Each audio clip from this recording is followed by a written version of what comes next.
DDC Mankot Imran Zafar के वालिद कांग्रेस के सीनियर लीडर चौधरी जफरुल्लाह आजाद इस दुनिया फानी से रुखसत हो गए। उनकी नमाज जनाजा आज आबाई गांव छजला में अदा की, जहां हजारों लोगों ने उनकी नमाज में शिरकत की।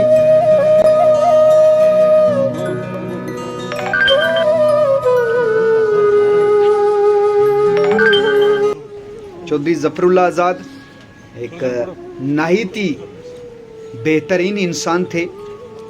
गरीबों की मदद करने में वो हमेशा पेश रहते थे। उनकी नमाज जनाजा में शिरकत होने के लिए ज़िला पुंछ, राजौरी व दूसरे कई मकामात से है जो कई सियासी समाजी लोगों ने शिरकत की और डीडीसी मनकोट इमरान जफर के साथ ताज़ियत का इजहार किया। बहुत से डीडीसी मेंबरान, पीडीसी, मतलब लाहौर, पुंछ, राजौरी, जम्मू, श्रीनगर, बहुत सी जगहों से लोग हैं जो नमाज जनाजा में शिरकत होने के लिए आए। और आज दिन के करीब 1:30 बजे नमाज अदा की गई। आबाई गांव छजला में हजारों लोगों की मौजूदगी।